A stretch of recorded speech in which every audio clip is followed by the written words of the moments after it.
Welcome to Beauty, Cocktails, and Girl Talk.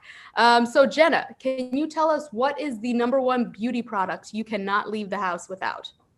Ooh, number one beauty product that I can't leave the house without. Probably just my chapstick. Always in my bag. Always in my bag. Yeah, and now with the masks, your lips get so chappy. I've become a chapstick fiend.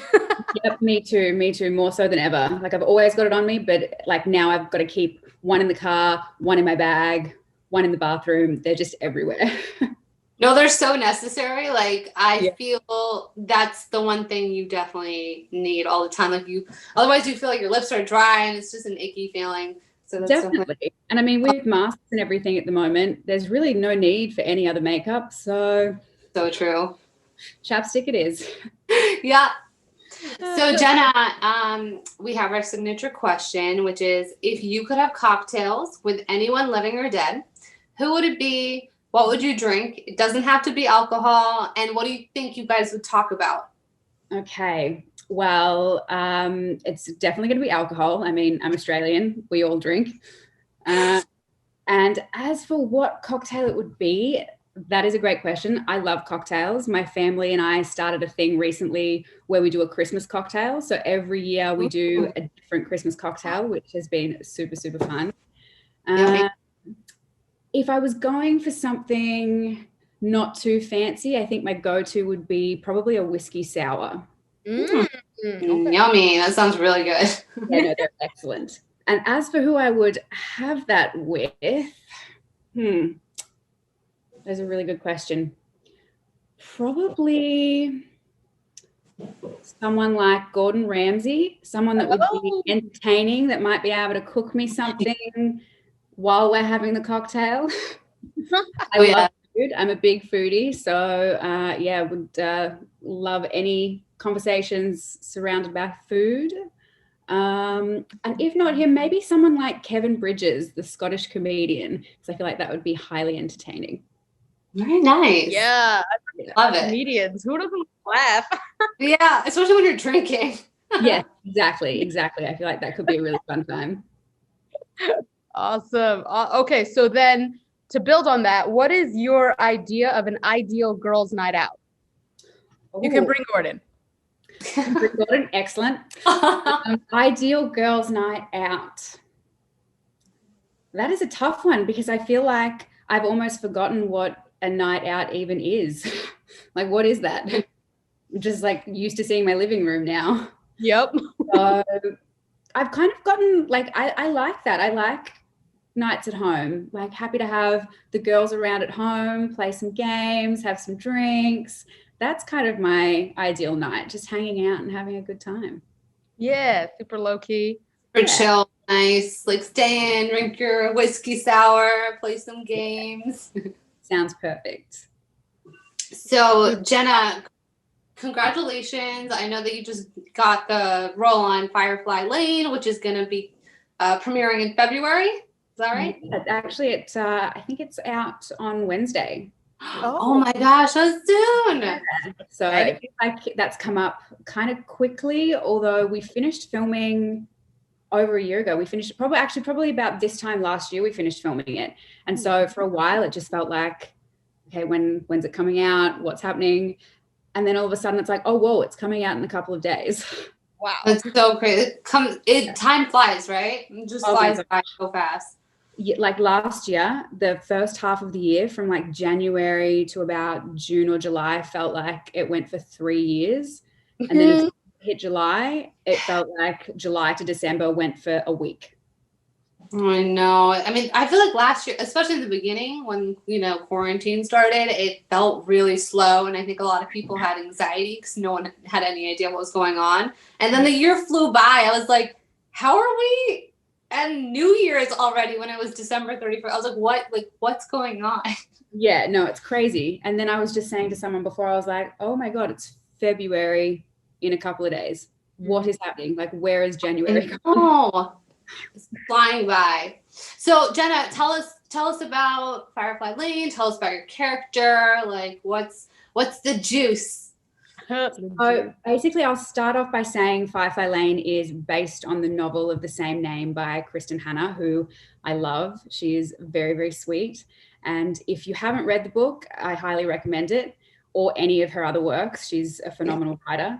But it's based on the book, and the story basically is about two best friends, a very unlikely pair of friends, Tully and Kate, played by Katherine Heigl and Sarah Chalke, respectively. Oh. And it's just about their life together, essentially. And the series spans across several decades, from the 70s to the early 2000s. Oh, cool. And so it's just really a story about ups and downs of friendship and relationships and careers. And it's like a coming of age story and a growing old together story at the same time. So it's a really beautiful, beautiful story. And my character can be found in the early 2000s timeline.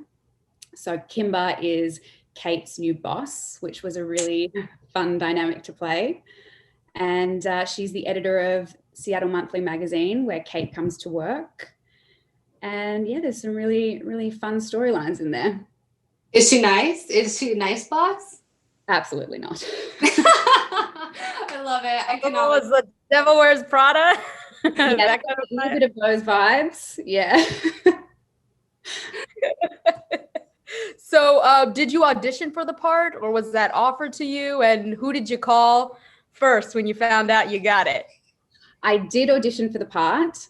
I remember getting the audition for it, and as soon as I read the script, I was like, I need to be a part of this. I love this. The scenes were so hilarious. I mean, Firefly Lane is a drama, but I feel like my character brings a little bit of comedy to the show. And then I went in for the first audition. And then after I left that audition, I was like, oh, okay, this is based on a book. I'm going to get the book and I'm going to start reading it and see what this is about. And then reading it just reaffirmed for me that this was like a once in a lifetime project. I was like, I need to get this role. And so when I got it, I was beyond stoked. I think the first person I called was my fiance. And then shortly after him, I called my parents, because my parents were actually visiting me when I had my first audition. So they actually dropped me at the audition. So they were very, very excited for me.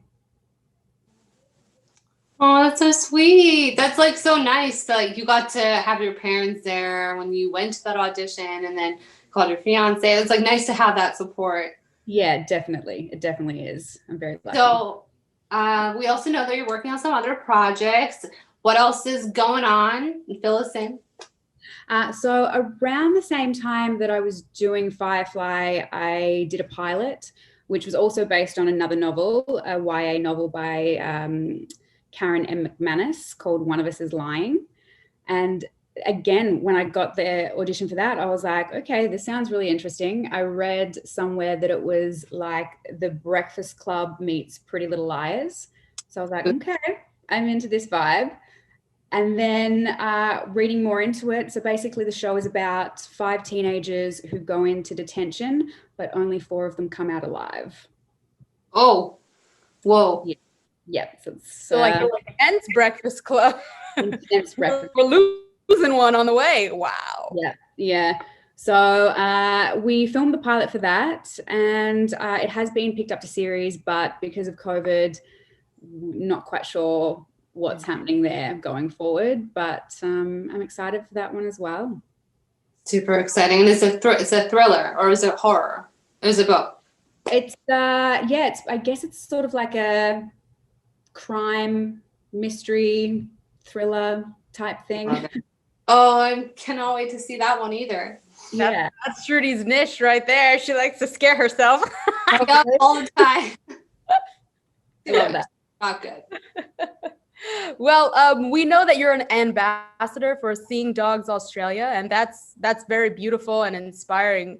Can you tell us how that opportunity came about, and how can other people get involved if that's something they want to contribute to?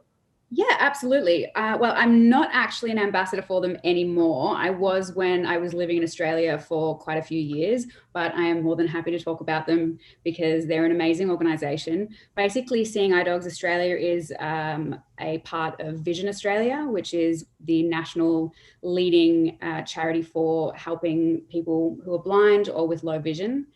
And yes, the Seeing Eye Dogs division is about training. They breed and train puppies to help give people back their independence if they are low vision or blind. And what people don't really know about them is they're not government funded at all. They rely solely on donations. And one Seeing Eye Dog costs over $50,000 to raise and train. So it's pretty pricey. So basically how people can help out is either donating, whether it's like money or their time or supplies for the dogs, or just, yeah, generally raising awareness. Oh, it's so sweet. I love dogs. Same. So, what'd you say? I said same. Yeah, like how can you not? I know. We don't deserve dogs. No. What'd you say? I said we don't deserve dogs. I know the pure unconditional love that we get. Yeah. So sweet.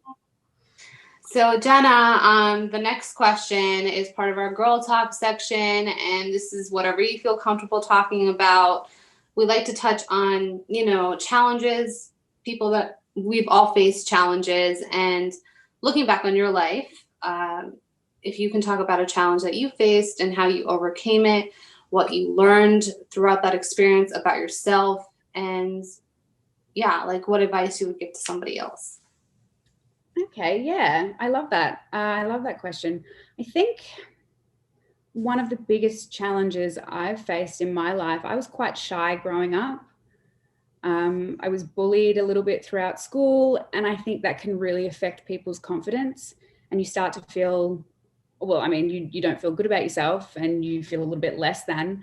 So I guess going from that perspective, it kind of took me a while to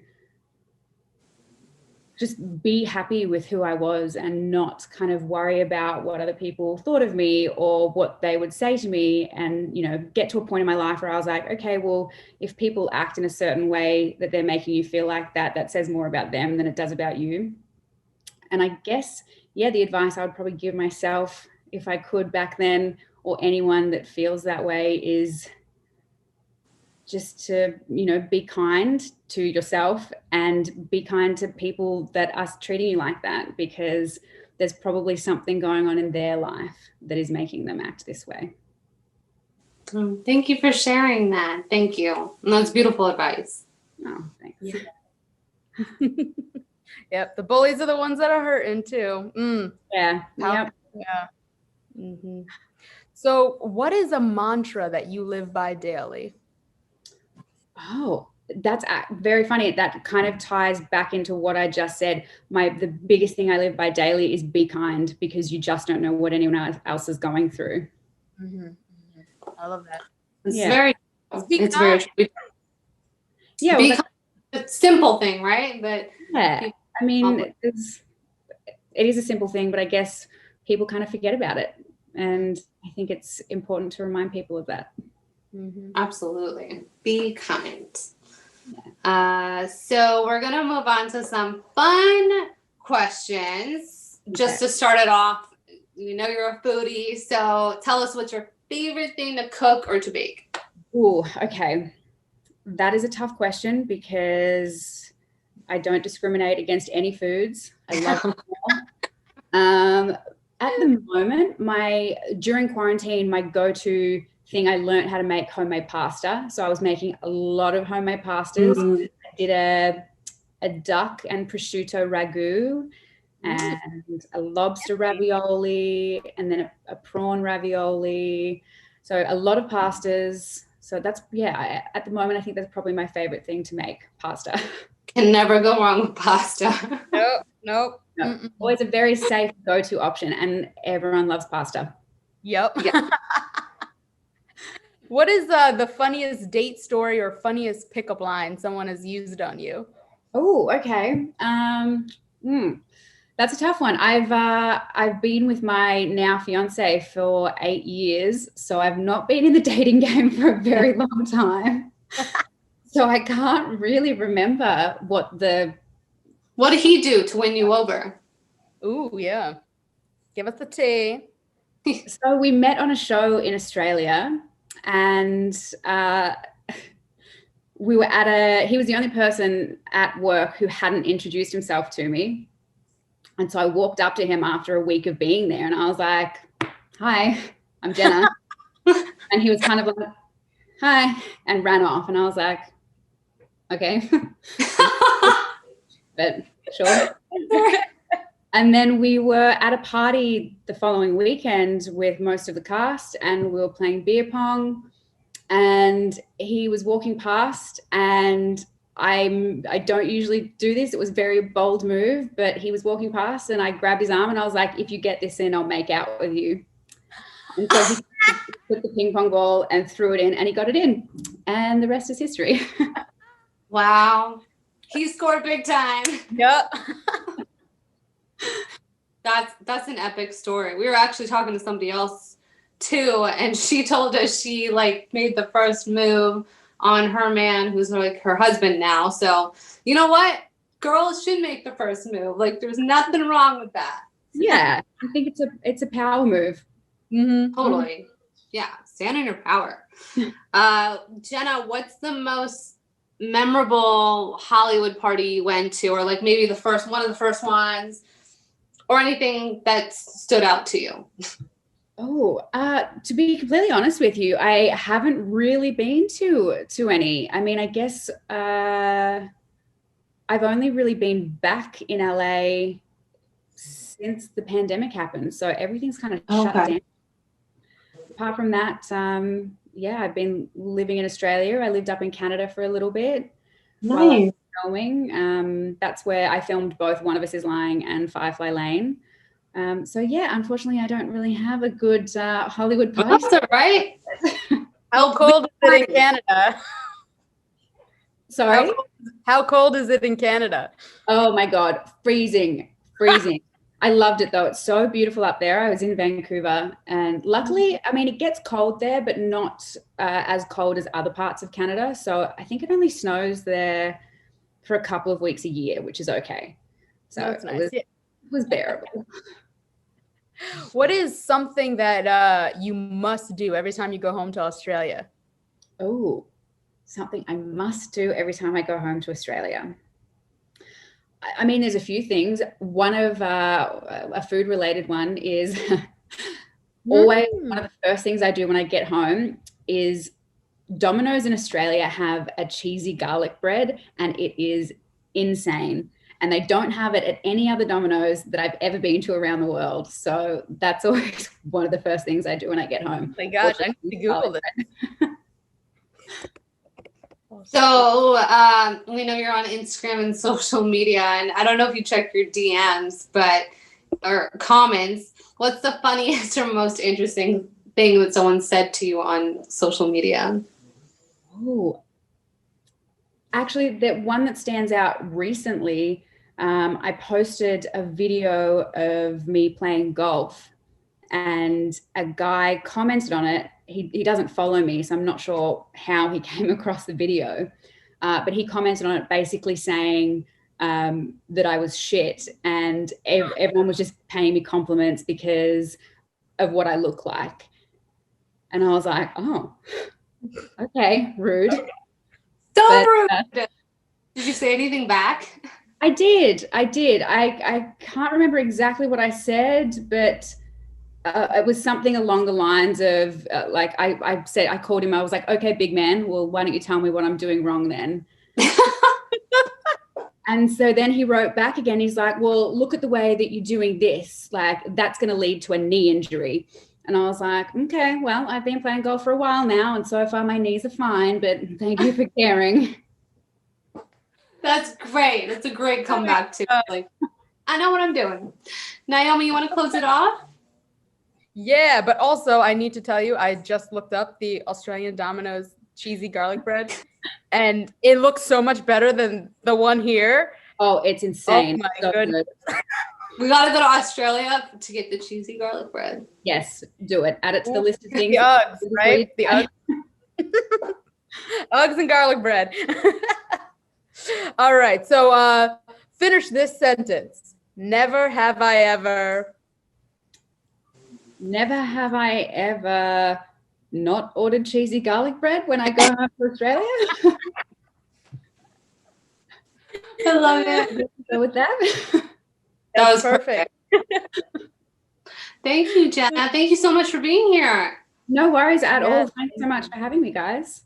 Yeah, we look forward to seeing you in all your projects. Firefly Lane, I'll be watching. Yes. Naomi, how'd you feel about the interview? I think it went great. I'm excited to see this new series that she has, and I love how she's so involved in all her projects that are based on like a novel. So she's got that bookworm vibe. I love it. Yeah, and she seems so relaxed and laid back. Like she seemed cozy, and just her attitude. Like I love her attitude. She's like, be kind. And also what she said to that guy that commented on her Instagram post, that was great. Oh my gosh, brilliant comeback for a little troll under the bridge. Stop trolling, you guys. Stop it. No trolling. Hashtag be kind. All right. And also she loves food. So, you know. She does. She loves food. So everybody, you got to order that cheesy garlic bread if you're in Australia. And if you're not, then you got to go to Australia to order the cheesy garlic bread. All right. Well, thank you everybody for joining. Make sure to subscribe and like this video, and we will see you soon.